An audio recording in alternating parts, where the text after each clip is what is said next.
I always thought peace had a sound.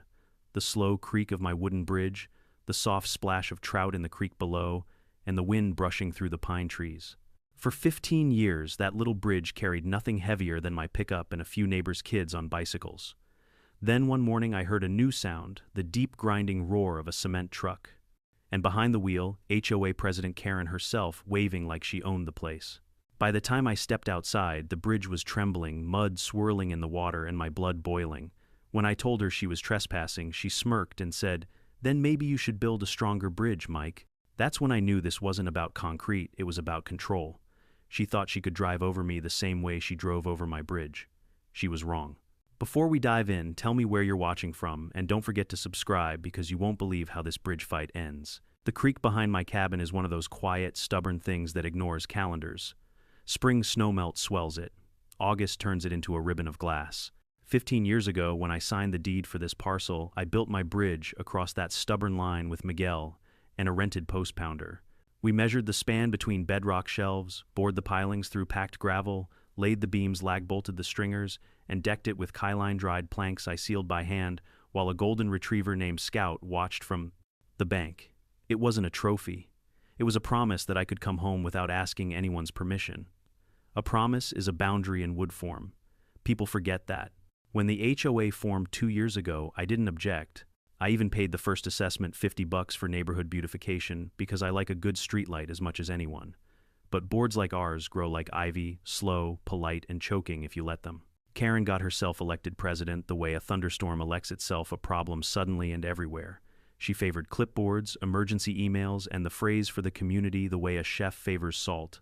The first letter I got from her was framed as a courtesy reminder: front setbacks must remain clear of non-compliant structures.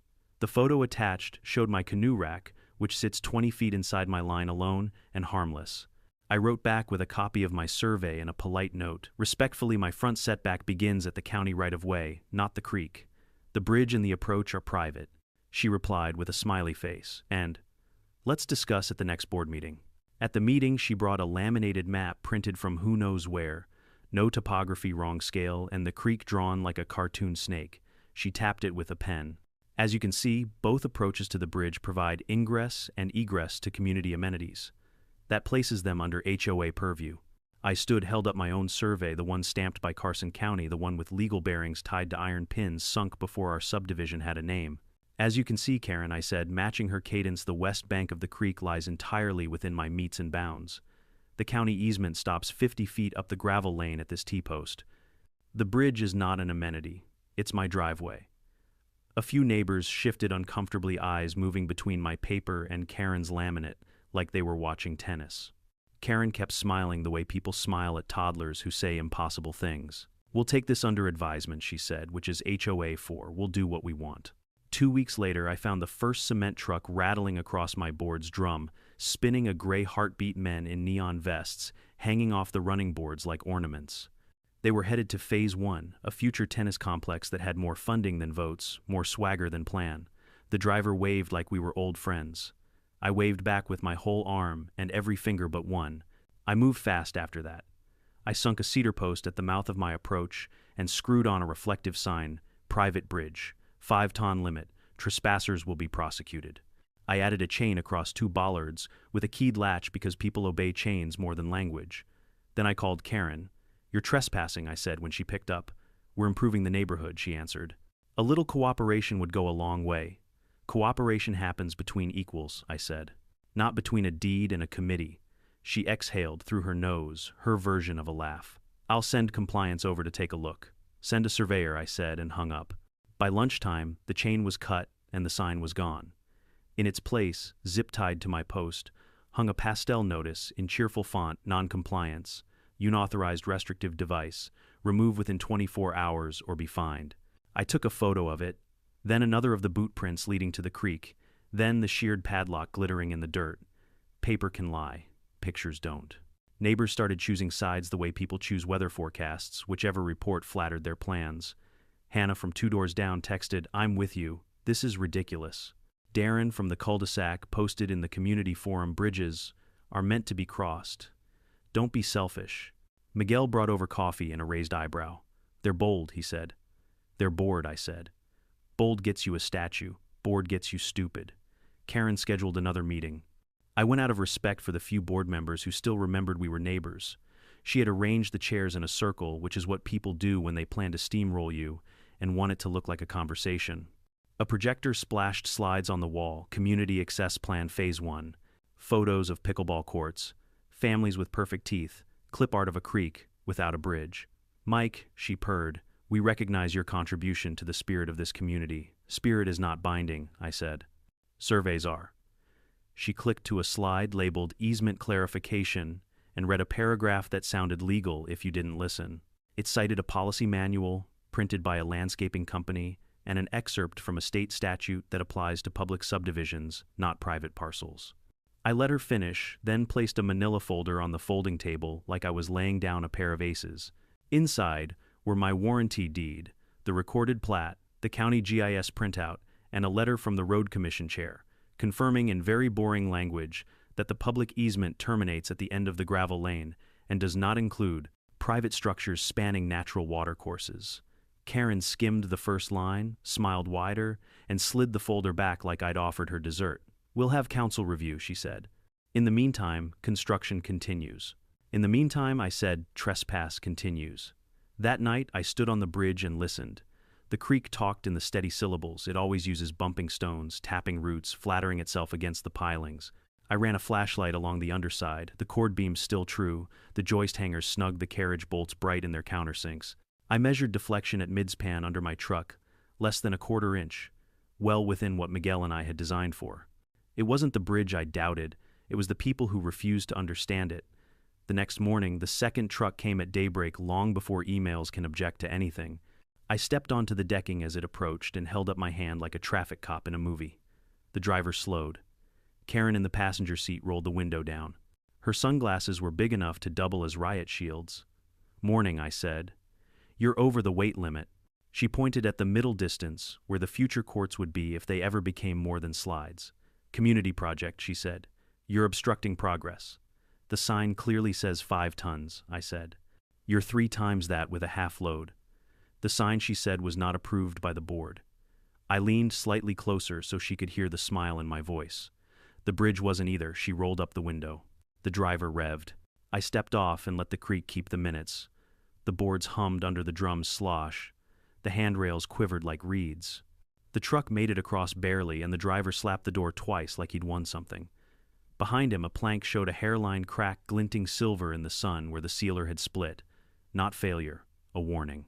That's when I put up the second sign, the ugly one, trespassers will be prosecuted. I don't like threats. But sometimes language needs an edge to be heard over engines. I mounted 2 trail cameras high in the alders aimed so they could see license plates and faces in the side mirrors. I logged times and loads in a spiral notebook. Data is just a story with receipts. The third truck came at noon as if to prove a point. They always come in threes, storms, bad ideas, cement trucks, piloted by hubris. When it rolled onto the approach, I didn't wave, didn't argue, didn't block the path with my body. I stood on the bank and watched physics draft a complaint letter more eloquent than mine. The decking bowed. The guardrail stanchions groaned. The midspan, perfectly fine under normal life, whispered a sentence. Only engineers here. I can carry this once, maybe twice, but I won't forgive. Late that afternoon, Karen taped another notice to my post. Final warning. She chose pink paper this time, maybe to soften the threat. The bottom line read, failure to comply will result in escalating fines. I snapped a photo of her hand as she pressed the tape color on her nails, the HOA bracelet on her wrist, the ring with the little gavel charm she wore like a crown you can wash dishes in. The camera captured something else too, the smile that comes from mistaking patience for weakness. That evening, Hannah brought peach cobbler and gossip. They told people you refused to let an ambulance cross last year, she said, horrified at the lie, even as she repeated it. Funny, I said. I built the bridge wide enough for one. People are scared to speak up, she said. People should try measuring instead. She laughed, then looked at the cracked plank like it was a bruise on skin. You going to do something? Oh, I am, I said. But I'm not going to shout. I'm going to document. Some fights are won with volume. Mine would be won with ounces. The weight of paper, the small click of a shutter, the careful turn of a wrench on a hidden bolt. They had a committee. I had gravity. And gravity doesn't need a vote. By the time the sun slid behind the pines and the creek went back to its vowel sounds, I'd come to a decision that felt like setting a nail straight with one true blow. Tomorrow, I'd stop playing defense. I'd stop trying to convince people who'd already chosen not to understand. If they wanted to keep crossing a line, I'd show them where it was in a language they couldn't ignore. I locked the gate to the porch, poured 2 fingers of the good bourbon, and set the trail cam feeds on my tablet, one at the approach, one at midspan. In the quiet, I could hear everything I needed, the faint whir of the camera's infrared, the steady chorus of the creek, and beneath it all, a drumbeat far away on the county road, patient as weather. They would come again. They always do. And when they did, the bridge and the law behind it would be ready. Miguel showed up the next morning in his old blue Ford toolbox, rattling in the bed thermos in hand. He still had that slow grin that said he'd seen too much and survived it anyway. "Heard you got a traffic problem," he said. "More like a weight problem," I replied, leading him down toward the bridge. We stood there a long while, both of us silent, listening to the water curl around the pilings. Miguel crouched, tapped one of the stringers with a wrench, and nodded. "Still solid," he said. "Your work holds." "Yeah," I said. "I built it for life, not for HOA-sized egos." He chuckled, the sound dry as gravel. "So what's the plan, amigo? You want me to fix it or teach a lesson?" "Both," I said. Miguel rubbed his jaw. "A lesson in engineering, then." We went back to my garage, where the smell of oil and cedar mixed with coffee grounds. I unrolled the original plans of the bridge across the workbench, faded blue paper edges curled like old leaves. "You remember when we designed the midspan reinforcement?" I asked. He traced a line with his finger. "Yeah, dual plate girders tied with carriage bolts, rated for 15 tons distributed load." "Exactly," I said. "But see this section here. If I remove these 4 bolts, the load shifts entirely to the outer beams," Miguel finished. "Still safe for light traffic, but anything heavier than 10 tons and the center gives just enough to make a point," I said. He gave me a look that was half admiration, half caution. "You're not planning to kill anyone, right? I'm planning to let physics do what HOA meetings never could: set boundaries." Miguel poured us both coffee and leaned against the workbench. "You're going to need proof. They'll call it sabotage." "I already have proof," I said, tapping my laptop. "Trail cams, time stamps, truck weights, every crossing logged." He raised an eyebrow. "Still, if you're going to make a statement, you better make it clean. Engineers don't break things. We demonstrate failure modes." "That's exactly what I intend to do," I said. That afternoon, we got to work.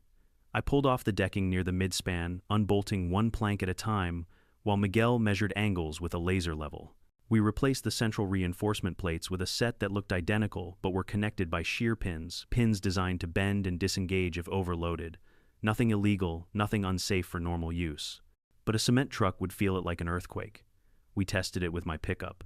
The bridge creaked, held settled back into silence. Perfect.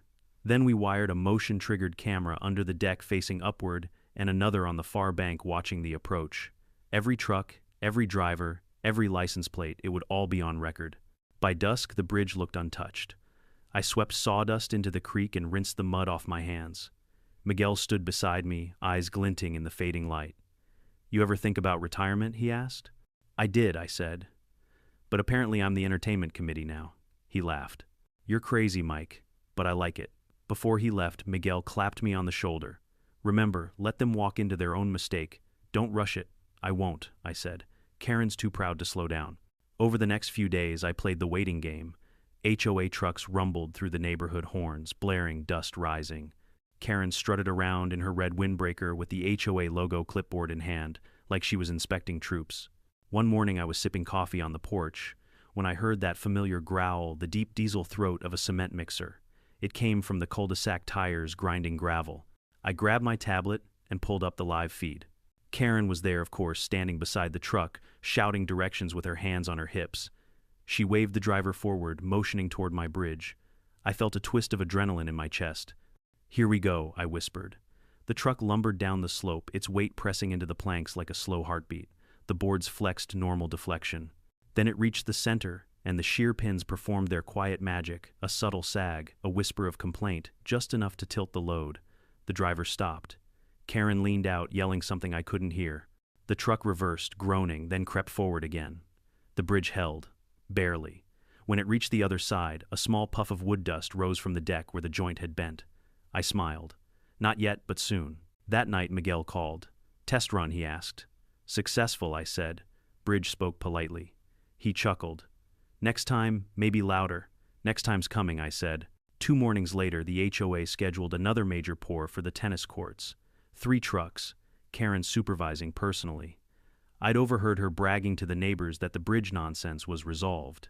By 7 a.m., I was set up on my porch with a cup of black coffee and a camera zoomed to perfection. The creek glimmered like liquid glass, still and patient. The first truck rumbled into view, its drum spinning, sloshing gray cement like a giant stomach. The second followed close behind. Karen walked in front, pointing with a rolled blueprint, as if conducting an orchestra of arrogance. When the first truck hit the bridge, the decking groaned. Birds scattered. Water rippled beneath. Then came the second. The sound changed, a low creak turning into a wooden moan. One of the shear pins surrendered with a clean metallic snap. The midspan dipped just enough to throw the truck's front wheels off balance. The driver slammed the brakes, but momentum had already signed the check. The cab lurched downward, the rear drum tilting as a wave of cement surged forward and spilled through the open hatch. In one magnificent slow-motion moment, gray sludge cascaded into the creek, coating the rocks like frosting. The truck's front axle dipped into the shallow water with a splash that could be heard halfway down the street. Karen screamed. It wasn't a scream of pain, more like disbelief wrapped in rage. "You're done, Mike, you're going to jail." I stepped off my porch and walked toward her, calm as a Sunday sermon. "Morning, Karen," I said. "You might want to read the sign next time." She pointed furiously. "You sabotaged the bridge." "No," I said, "you sabotaged common sense." She turned to the police officer arriving on scene, someone she'd obviously called in advance, expecting to witness my humiliation. The officer surveyed the scene: 1 stuck cement truck, 1 very angry woman, and a perfectly intact sign reading 5-ton limit. "Ma'am," he said carefully, "that's well within his rights. This is private property." The bridge had a posted restriction. Karen's jaw went slack.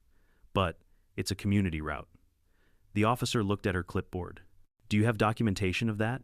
Her silence said everything. I took out my phone, showed the video feed from the camera. "See, overweight vehicle. Warning sign visible. Driver ignored it." The officer nodded. "Seems clear to me." Miguel, who had arrived by then, whispered, "You planned this too well." "Just planned it enough," I said. Karen tried to climb onto the truck to retrieve her clipboard, slipped and ended up ankle-deep in cementy water. The crowd that had gathered, neighbors, curious onlookers, tried not to laugh. Tried but failed. The officer offered her a hand. She refused it. Pride always weighs more than cement. As the tow crew arrived to pull the truck free, I stood back and let the scene play itself out. The bridge held scarred, but triumphant. It had carried the weight and delivered the message. That evening, I reviewed the footage frame by frame. The sound of the pin snapping the splash, the moment Karen's eyes widened, that was art. I saved it on 3 drives and sent a copy to my lawyer just in case. Karen, of course, didn't take defeat quietly. By sundown, she'd filed a complaint with the county and blasted a mass email accusing me of reckless endangerment and deliberate destruction of shared infrastructure. I poured myself a drink, looked out at the bridge gleaming silver in the moonlight, and smiled. Let her file whatever she wanted. I had video permits and physics on my side, and this was only the beginning. Because if Karen thought a half-sunk cement truck was the end of my patience, she had no idea what the next chapter of this little war would bring. The bridge had drawn the line. Now I was going to make sure everyone knew exactly where it was carved. By dawn the next morning, the entire neighborhood buzzed like a hornet's nest. The HOA email thread had exploded overnight subject lines in all caps: urgent, incident, private bridge, failure, community, safety at risk. You'd think I'd collapsed a freeway instead of mildly inconveniencing a cement truck. I woke to the sound of helicopters, or so I thought. Turned out it was 2 drones hovering above my property, both stamped with bright HOA stickers. One of them had Karen's husband's name printed on the controller. Real subtle. I stepped outside in my robe, coffee steaming in hand, and gave them a friendly wave. "Make sure you get my good side," I called up. One drone dipped lower like it wanted to argue. Miguel rolled into the driveway a few minutes later, grinning. "Your bridge is trending," he said. I raised an eyebrow. Trending, he held up his phone. Sure enough, someone had uploaded a 30-second clip of the incident. Title: HOA President's Cement Truck Sinks on Homeowner's Bridge, Instant Karma. The view count was climbing by the second. The thumbnail was perfect. Karen mid-scream, half-submerged, clipboard clutched like a drowning flag. I took a sip of coffee. "Well," I said, "at least she finally built something viral." Miguel snorted. "You better lawyer up. She's not going to take this lying down." He was right. By noon, I'd received 2 official notices, one from the HOA board accusing me of reckless endangerment, and another from Karen herself, a cease and desist letter written in Comic Sans. She'd CC'd the sheriff, the county inspector, and for some reason the local garden club. I printed it out and pinned it to my fridge like a trophy. That afternoon, Karen marched down my gravel lane flanked by 2 HOA security officers wearing fluorescent vests and clipboards. They stopped at the start of the bridge, what was left of the concrete truck still being winched out by a recovery crew. Karen's face was red, her hair plastered to her forehead. "You've destroyed community property, Mike," she barked. "Community property?" I asked. "Funny, I must have missed the part where the HOA paid to build this.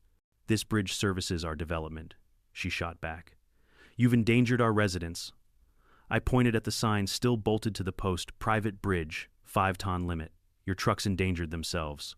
Karen jabbed a manicured finger toward me. "You tampered with the structure," Miguel, standing behind me, said quietly. "Lady, he's the one who built it." Karen ignored him. "You'll pay for this. The board has voted unanimously to fine you $25,000 for property damage." I raised an eyebrow. "Property damage to my own property." She crossed her arms. "As president, I can assess penalties for actions that harm the community's value. Then maybe you should fine yourself," I said, "for flooding the creek with cement." One of the HOA officers snorted and quickly pretended to cough. Karen spun around, glaring. "We'll see you in court, Mr. Carter." "Looking forward to it," I said. "Bring a bridge expert, you'll need one." She stormed off her entourage, scrambling to keep up. Miguel chuckled once they were gone. "You poke the bear, she brings drones." "I build a fence, she brings lawyers," I said. "Next steps, probably tanks." By evening, the video had hit 100,000 views. Comments poured in classic HOA overreach. "Karen strikes again, gravity 1, bureaucracy 0. Someone even edited it with dramatic music and labeled it Cement Karma 4 Kelvin's Drone Edition. I didn't post it, but I definitely didn't mind. Meanwhile, Karen was on a warpath. The HOA Facebook page turned into a propaganda machine overnight. She posted grainy photos of the bridge and wrote, "A dangerous structure collapsed under illegal modifications. HO taking action." I commented under it, "Correction structure held. Truck collapsed. Thanks for the free advertising." Within an hour, my comment had 500 likes and 3 dozen laughing emojis. The next day, the county inspector arrived. Older guy, tan uniform, clipboard thicker than a phone book. "Got a complaint from the HOA," he said, stepping carefully across the bridge. "Said you built this without a permit." "I built it 15 years ago," I said, handing him a folder. "Here's the original construction approval from the county office." He flipped through the papers, nodding. "Looks good to me." Karen must have been watching from her window, because 10 minutes later she came storming down again, heels clacking like gunfire. "What are you doing here?" she demanded. "Inspection," the man said calmly. "Everything checks out. Mr. Carter's bridge is up to code." Karen's voice rose an octave. "That's impossible. It collapsed." He gestured toward the structure, still perfectly intact, except for one dented railing. "Looks pretty solid to me." She opened her mouth, closed it again, then turned and stomped away, muttering something about bias and conspiracy. The inspector watched her go. "She always like that. Only on weekdays," I said. He laughed. "Well, for what it's worth, you're fine legally. But if she pushes harder, keep your records tight." "Oh, they're tighter than her tennis court budget," I said. He grinned. "Good luck, Mr. Carter." Over the next week, Karen's campaign to paint me as a public menace backfired spectacularly. The local news picked up the story. They loved the video, loved the headline, loved the absurdity of it all. Cement truck meets its match in small-town bridge dispute. They even interviewed me live on camera. I wore my cleanest flannel and my most neutral smile. "Mr. Carter," the reporter asked, "some say this was a deliberate act of sabotage. What do you say to that?" "I say, physics doesn't take sides," I replied. "It just enforces the rules." The clip aired that evening. Karen tried to spin it, claiming she'd been misrepresented, but by then, the internet had already crowned her Cement Karen. Memes flooded social media, her face photoshopped on traffic signs, bridge emojis under every comment. Even the HOA board began to crack. One member, a retired lawyer named Thomas, stopped by my property quietly one morning. Off the record, he said, "You're not the villain here. She's overstepped." Off the record, I said, "I know." He smiled faintly. "You're not alone. Half the neighborhood's tired of her nonsense. If she keeps pushing this, she'll destroy herself." I watched him drive away, gravel crunching under his tires, and thought maybe she already has. Still, Karen wasn't finished. A week later, she called an emergency HOA meeting regarding infrastructure collapse. Flyers were taped to mailboxes like Amber Alerts. I went, of course. Couldn't miss the show. The community hall was packed, folding chairs, murmurs, cell phones recording. Karen stood at the front, a projector glowing behind her. On the screen, a slide titled, "Public Safety Threat, the Carter Bridge Incident." She launched into a speech about negligence, danger, liability. Every sentence dripped with self-righteousness. Then she played a video, my bridge camera footage she'd clearly obtained through her drone recordings. The crowd gasped when the cement truck tilted. But then she made her mistake. She paused the video and shouted, "This man intentionally weakened a community bridge to harm HOA property." I stood slowly. "Community bridge?" I asked. "Would you like to see the deed, Karen?" I walked to the front, handed her a copy. Page 3, Section 4, private easement ends 50 feet before the creek. You've been trespassing for months.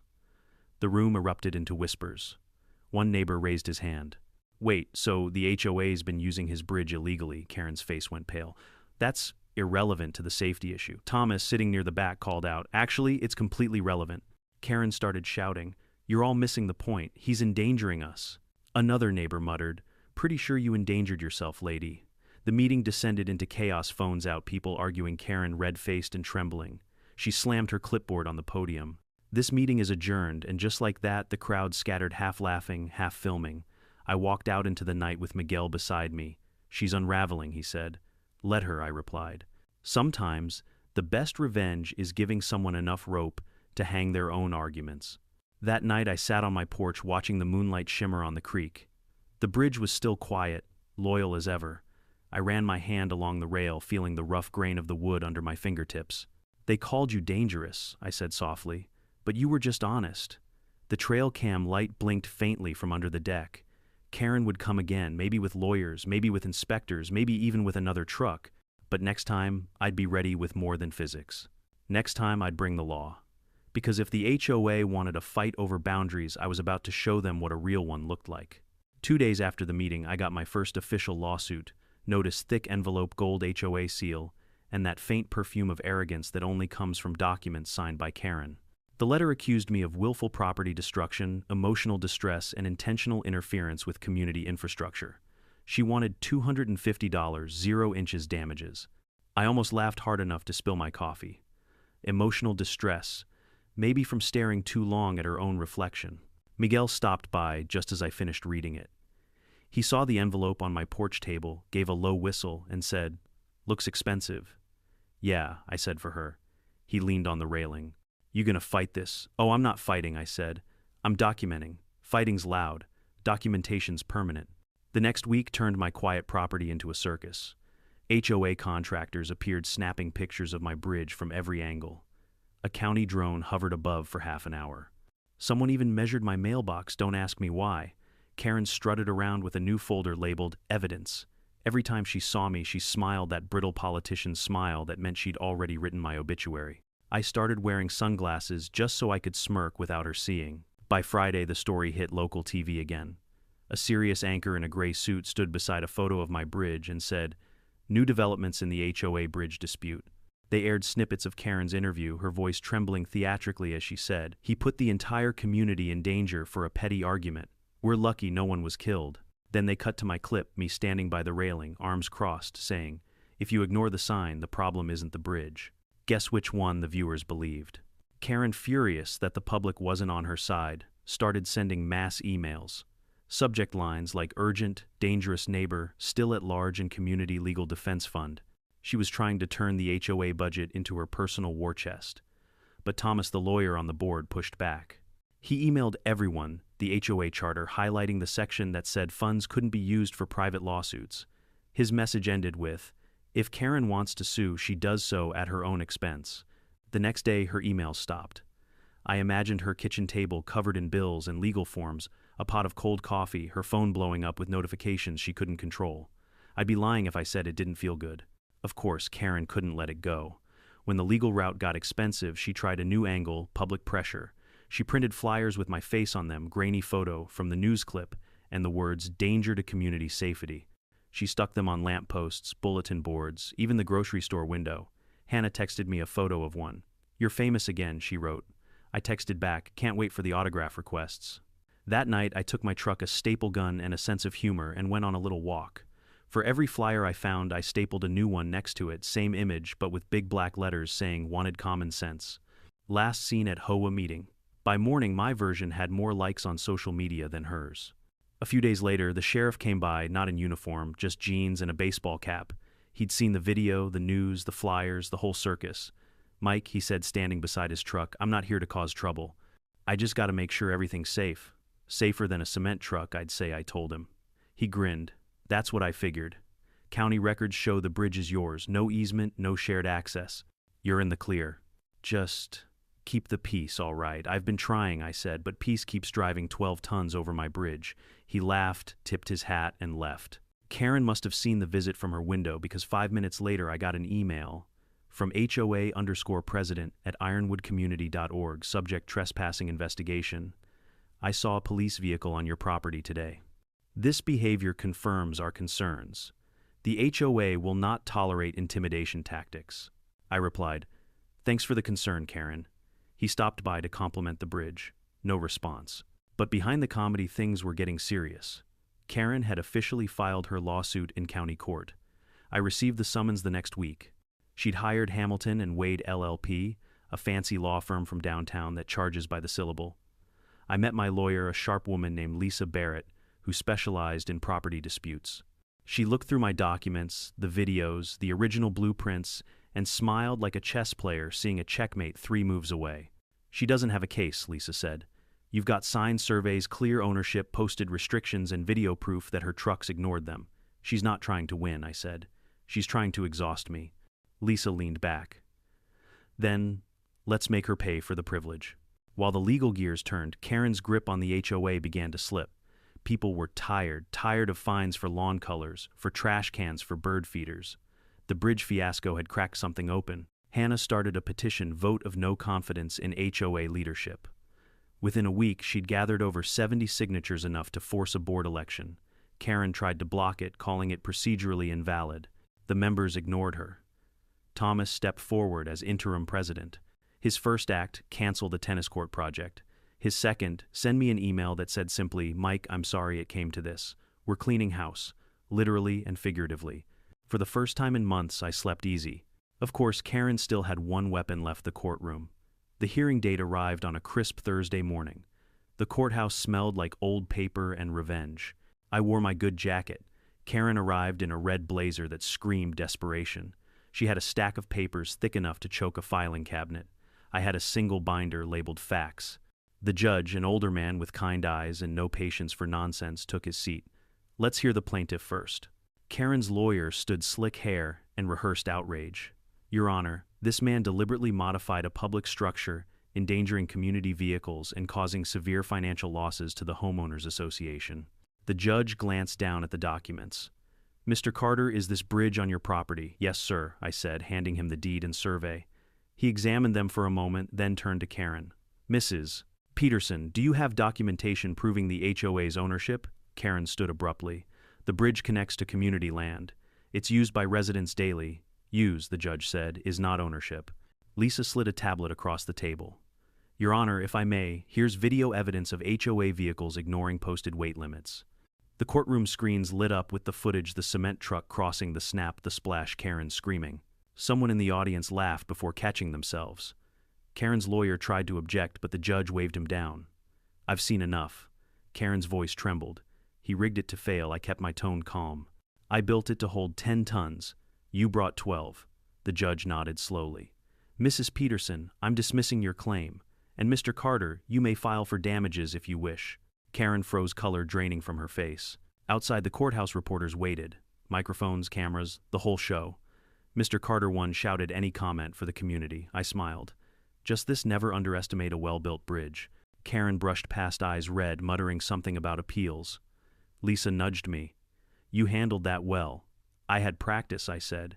"Every HOA meeting is a rehearsal for court." That night I sat by the creek with a beer in hand. The bridge glowed under the porch light, strong as ever. The world was quiet again, almost. Miguel called. "You won, huh?" "More or less," I said. He laughed. "You know she's not done right." "I know," I said. "But next time she won't be facing just me." "Who else? The whole neighborhood." He whistled low. Guess gravity's not the only force on your side. I smiled into the dark. Nope, there's momentum now. The water whispered below, steady, relentless, just like truth. If you've ever been through a lawsuit, you know it doesn't begin with drama, it begins with waiting. Endless grinding, coffee-stained waiting, lawyers trading emails, clerks stamping forms. Karen filing new motions every other day like she was throwing darts in the dark, hoping one might hit something. Lisa, my lawyer, told me to stay calm. She's trying to rattle you, she said. Keep records, keep quiet, and for heaven's sake, don't take the bait online. That last one was harder than it sounded, because while the legal wheels creaked along, Karen was waging psychological warfare. HOA newsletters suddenly included reminders about dangerous private structures. A neighbor spotted her at the local cafe, telling anyone who'd listen that I was under investigation for property fraud. Fraud. That word burned. I wanted to storm into the next meeting, drop the deed on the table, and watch her choke on her own lies. But Lisa stopped me. You'll win faster in court than in a shouting match. She was right, but I wasn't built for silence. Miguel, bless him, showed up almost every day to keep me from losing my mind. He'd bring tacos, bad jokes, and occasionally updates from the neighborhood gossip circuit. You're the main character of this subdivision, he said one afternoon, chewing thoughtfully. Everyone's taking sides. Half the people think you're a folk hero. The other half think you're a terrorist with power tools. Sounds about right, I said. You should see the memes, he added, pulling out his phone. Someone photoshopped your face on a bridge troll with a stop sign. I laughed. That one's accurate. But the laughter didn't last. Karen was relentless. She'd somehow obtained my building permit records, public information, and started spreading rumors that my bridge had expired safety certification. She even sent a letter to the local paper claiming my structure violated state waterway standards. The paper printed it under opinion. Still, it stung. So I decided to respond the only way I knew how, not with noise but with documentation. I spent an entire weekend digging through old boxes in the attic until I found a dusty binder labeled Ironwood Creek Survey, 2009. Inside were the original county drainage assessments stamped and signed by the Department of Natural Resources. Right there, in neat black ink, it stated Carter Bridge private crossing, no municipal maintenance required. Not only that, it confirmed the creek was not a public waterway. The HOA had zero jurisdiction over it. I scanned everything, filed digital copies, and sent them to Lisa. Her reply was immediate. This changes everything. Don't show anyone until the hearing. I didn't, but I smiled every night knowing I had a quiet weapon sitting in my inbox. Meanwhile, the HOA board was falling apart faster than a cheap deck. Thomas resigned as interim president after receiving hate mail from Karen's supporters. Hannah, bless her, took his place temporarily, promising to restore civility, but Karen still loomed like a storm cloud. She had friends on the board, and she wasn't above emotional blackmail. At the next open meeting, she stood up trembling dramatically and said, Mike Carter has destroyed our sense of community. He's mocked our authority, humiliated this board, and endangered our families. If we don't act now, what message does that send? Hannah calmly replied. That we respect property rights and basic decency, the room murmured. Karen turned bright red, slammed her folder shut, and stormed out. The next morning, someone egged my mailbox. HOA-approved eggs, I assumed. Lisa called that afternoon. The judge has set the preliminary hearing for next month, she said. Be prepared. Karen's attorney will go in aggressive. They'll try to paint you as negligent. Negligent for building a bridge, I asked. For daring to own it, she replied. She wasn't joking. Over the next weeks, I started noticing strange cars idling near my driveway. Drones flew lower than ever. Once I caught a guy in a reflective vest poking around my fence with a clipboard. When I approached him, he muttered something about inspections and left in a hurry. I installed motion lights and added another camera, one pointing directly toward the HOA office down the road. If they wanted to watch me, I'd give them a show. Despite the tension, there were moments of humor that kept me sane. One afternoon, Hannah knocked on my door holding a Tupperware of banana bread. I figured you could use some support, she said. Thanks, I said. What's the latest HOA rumor? She grinned. That you've built an underground bunker beneath the bridge. I burst out laughing. If only. Maybe I should start charging tolls. Her expression softened. You know, people are realizing what's happening. They're tired of her control. She's unraveling, Mike. I hope so, I said, because I'm running out of coffee. The calm before court was deceptive. From the outside, everything seemed still. No new emails, no letters, no public fights. But underneath the HOA machine was humming, collecting signatures, pushing narratives. Karen wasn't retreating, she was regrouping. One evening I got a phone call from an unknown number. The voice on the other end was low nervous. "Mr. Carter, it's Jacob. I'm the HOA treasurer. I just wanted to give you a heads up. Karen's been editing documents." "Editing," I said. "Like what?" "She changed the HOA map on record, the one showing property lines. She moved the boundary 50 feet onto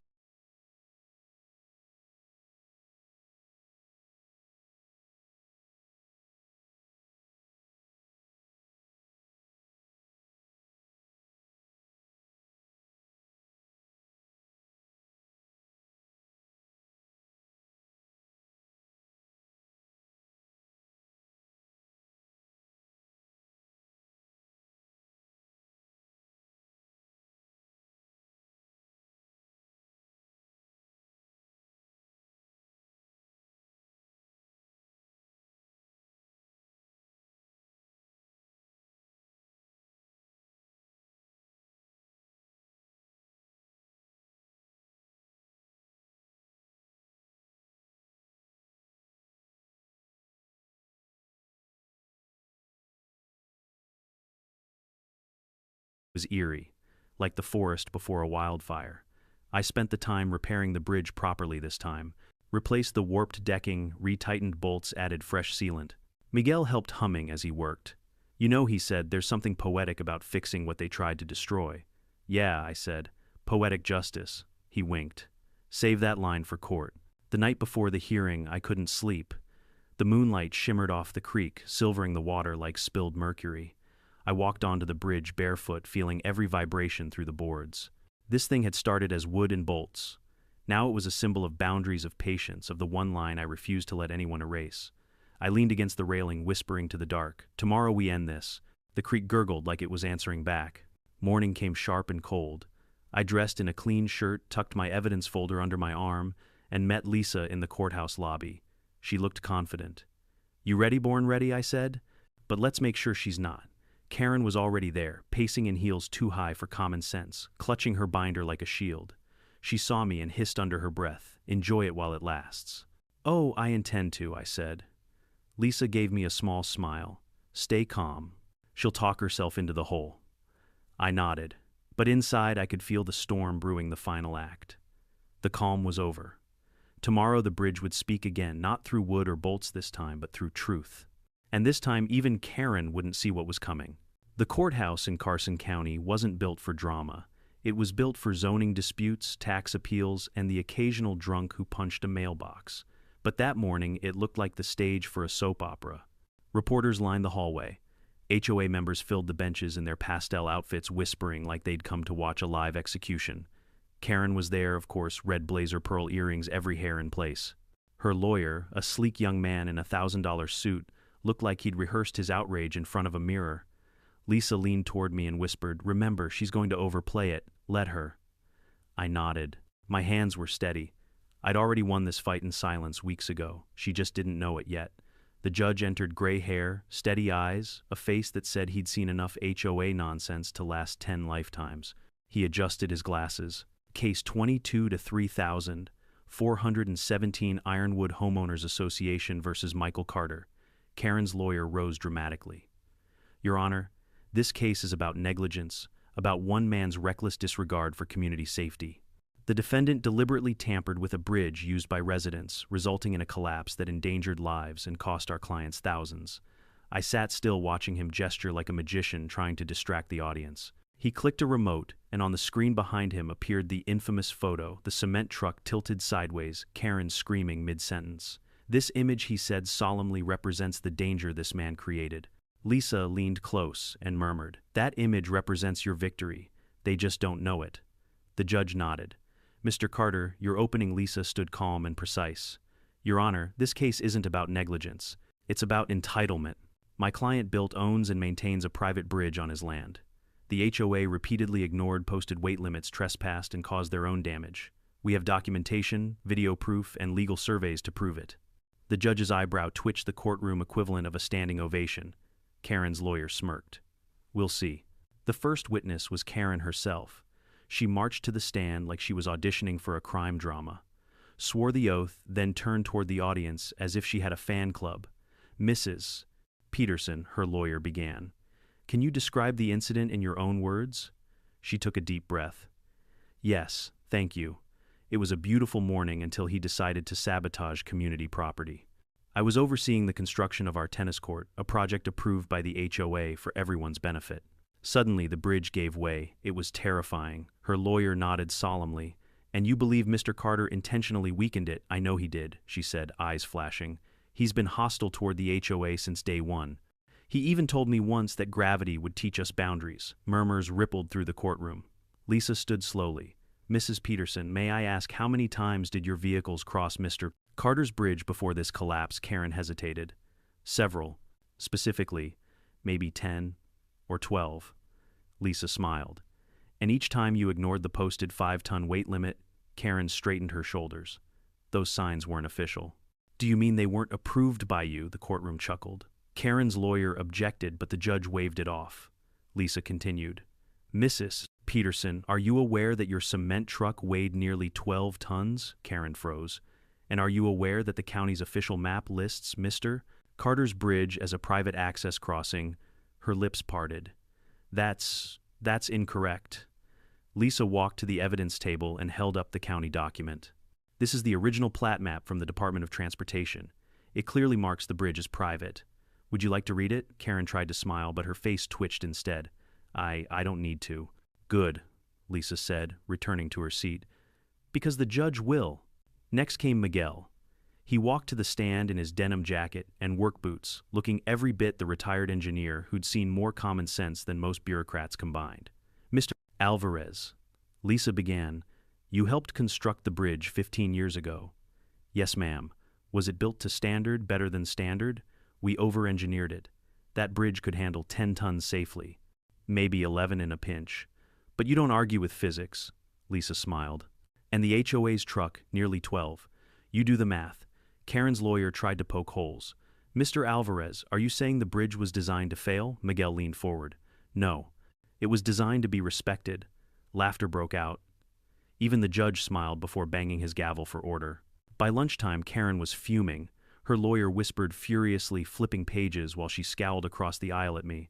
I took a sip of water and gave her a polite nod. After recess, it was my turn to testify.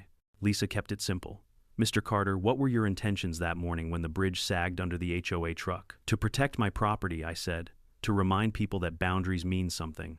Did you intentionally endanger anyone? No, ma'am. I built that bridge to carry families, not egos. The judge chuckled under his breath. Karen's lawyer rose, pacing dramatically. Mr. Carter, you admit to modifying the bridge before the incident. Yes, I repaired it, I said, like any responsible homeowner would. You adjusted its structure, I reinforced it. He leaned closer. Is it true that you installed a mechanism that could shift under weight? Yes, I said. It's called a load distribution system. You can find it in any engineering handbook. The lawyer blinked, caught off guard. And what happened when the HOA trucks exceeded the limit? The system distributed the load, I said evenly, into the creek. The courtroom erupted in laughter again. The judge didn't stop them this time. By late afternoon, Karen's lawyer was drowning in objections of his own making. Every piece of evidence he presented, drone photos, complaint letters, edited maps, backfired. Lisa calmly pointed out inconsistencies, one after another. Finally, the judge leaned forward. Mrs. Peterson, this so-called revised HOA map, where did you get it? Karen stammered. It was approved by our board. Lisa stood. Your Honor, I have the original version sent to my client by the HOA treasurer before it was altered. The judge compared them side by side. The room went dead silent. This boundary shift, he said slowly, is illegal. Karen's lawyer paled. Your Honor, I had no knowledge. The judge raised a hand. Enough. This case is no longer about a bridge. It's about falsified documents and harassment. Karen looked like she'd been struck. That's not... I didn't, Mrs. Peterson, the judge said, his tone icy. I strongly advise you to remain silent before you make things worse. Lisa closed her folder. No further witnesses, Your Honor. The judge leaned back, eyes sweeping the courtroom. I've seen many HOA disputes in my years. Some over mailboxes, others over lawn height. But this is the first time I've seen someone drown their credibility in wet cement. The audience laughed softly. He continued. This court finds in favor of the defendant, Mr. Carter. The HOA's claims are dismissed with prejudice. Furthermore, I am referring this matter for review of potential document tampering. The gavel fell like thunder. Karen's lawyer deflated into his chair. Karen sat frozen eyes, glassy mouth trembling. I didn't gloat. I didn't need to. The look on her face was payment enough. As we walked out, Lisa leaned over and said, "That's checkmate." I smiled. "Not quite. There's one more move." She raised an eyebrow. "Oh yeah," I said, "the twist." Because what Karen didn't know yet, what no one in that room knew, was that I'd found something else in those old survey files. Something about the creek, the land beneath it, and the rights that came with it. The real story wasn't over. Not by a long shot. The courthouse emptied like a storm passing over a dry field, fast, noisy, and full of whispers. Karen sat motionless at the plaintiff's table, staring at the gavel like it was a guillotine that had missed her neck by an inch. Her lawyer packed up his files with the defeated precision of a man billing for every second of humiliation. Lisa and I stepped out into the cool afternoon air. She exhaled. "You handled that perfectly, Mike. Clean win." "Not clean enough," I said, looking back at the courthouse doors. "She'll file appeals, drag the HOA through more drama, spin this however she can. That woman treats defeat like it's a temporary glitch." Lisa smiled wryly. "You've still got that ace, don't you? The one you wouldn't show me before today?" I nodded. "Yeah, it's time." The next morning, the HOA called an emergency post-trial meeting. I went, not to argue to end it. The hall was packed, standing room only. Some folks were there out of anger, others out of curiosity, but most were there for spectacle. Karen sat at the front, pale but defiant. Her red blazer was replaced with navy, as if color could restore credibility. Her voice trembled, but she still had that politician's tone, part confidence, part performance.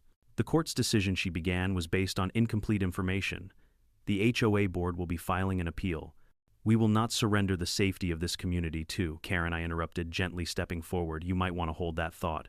Every head turned. "I brought something the court didn't see," I said, holding up a thick envelope. "Not because it wasn't relevant then, but because it's more relevant now." Her eyes narrowed. "More of your theatrics," I smiled. "Documentation." Thomas, now reinstated as a board member, gestured toward the projector. "Let's hear him." I walked to the front and plugged in a flash drive. The lights dimmed, and on the screen appeared a scanned government document stamped in red: U.S. Federal Highway Administration, Private Access Corridor License, 2006. The room fell silent. "This," I said, "is a 20-year federal permit issued for the Carter property, authorizing a private access crossing over Ironwood Creek. The creek itself was declared non-navigable and privately managed under state and federal law." I flipped to the next slide. "Meaning, not only is this bridge mine, but the land and water beneath it are excluded from HOA oversight by federal exemption. You never owned it, Karen. You never even had the right to set foot on it." Gasps rippled through the crowd. Karen's jaw clenched. "You fabricated this." I clicked again, showing an official letter from the Department of Transportation dated 6 months prior, confirming the permit's renewal and digital verification. I turned back to her. "If I fabricated it, you can call the DOT and ask for yourself. They'll send you a copy. Though I doubt they'll appreciate being dragged into your next HOA memo." Miguel, sitting in the back, let out a low whistle. "Well, I'll be damned." Karen's composure cracked. "You're exploiting a technicality," she shouted. "A technicality," I repeated. "It's called property law. You should try reading it sometime." Hannah, who'd been sitting quietly near the front, stood up. "Karen, you lied to all of us. You told us the creek and bridge were community assets. You used HOA funds for a lawsuit we didn't approve." "That's not true," Karen snapped. Thomas raised a hand. "It is true. We reviewed the accounts. You diverted nearly $40,000 from maintenance funds to pay legal fees. The board never voted on that." A wave of murmurs spread. Someone in the back yelled, "Is that why our streetlights stopped working?" Karen stammered, I was acting in good faith." "No," I said softly. "You were acting in control. There's a difference." The crowd began to turn, their voices rising like a tide. "Resign, resign." Karen slammed her hand on the table. "You think you've won, Mike. You're just one man with a bridge." I looked at her evenly. "You're right, but that bridge carried truth, and you drove right over it." The room erupted into laughter, not cruel but cathartic. The kind of laughter that breaks months of tension. Karen's face turned crimson. Thomas cleared his throat. Effective immediately, I motioned to remove Mrs. Peterson from her role as HOA President for misuse of funds, falsifying documents, and defamation of a homeowner. The motion passed unanimously. Karen stood frozen, trembling eyes darting from face to face like she was looking for someone to save her. No one did. When it was over, she gathered her folders and stormed out. For once, there were no cameras, no drones, no audience left to admire her downfall. Outside, she stopped by my truck as I was loading my bag. "You think this is over," she hissed. "It is for you," I said. "But if you want to cross that bridge again, make sure you ask permission first." She opened her mouth to reply, then thought better of it, turned and walked away. A week later, I received an official letter from the new HOA board. It wasn't a threat or a warning or a fine. It was an apology. Mr. Carter, the Ironwood HOA formally apologizes for the misconduct of our former president. We acknowledge your legal ownership of the Carter Bridge and surrounding property. We also wish to thank you for your patience and your example of standing up for one's rights. Attached was a check for $10,000 reimbursement for legal fees. I didn't cash it. I framed it and hung it in the hallway. That was better art than anything I could buy. Life in Ironwood changed after that. The drones disappeared. The tennis court project was scrapped. The HOA meetings went from screaming matches to potlucks. For the first time in years, neighbors actually waved when they drove by instead of pretending they didn't see me. Even the creek seemed quieter, like it was exhaling after holding its breath through months of chaos. Miguel came over one evening with 2 beers. So he said, sitting on the bridge rail, "What's next for the man who defeated an HOA retirement?" I said. "For real this time." He laughed. "Sure, until someone parks on your property line again." I shrugged. "Then I'll just build another bridge." We sat there in silence as the sun dipped low, turning the water into gold. For the first time in a long time, I felt something close to peace. Not the kind that comes from quiet, but from closure. A few days later, I posted a short video on my social media. It was just me standing on the bridge holding my old survey map. Sometimes I said into the camera, "You don't need revenge. You just need the truth and the patience to let gravity do the rest." The clip went viral again. Comments flooded in. Man turned engineering into art. Karen drove herself into her own trap. HOA stories never disappoint. I smiled reading them. Not because I wanted fame, but because somewhere out there another homeowner was probably dealing with their own, Karen wondering if they had the strength to fight back. They did. They just needed a bridge. Now, every time I walk across those planks, freshly sealed, solid as ever, I remember every argument, every letter, every shouted meeting that tried to tear it apart. The boards creak a little the way old friends do when they stretch. The water murmurs below a language older than law, older than pride. I pause halfway across, look out over the quiet creek and whisper, "We did it." Because in the end, it wasn't about land or lawsuits or even victory. It was about balance, the kind nature enforces long after people forget who drew the boundaries.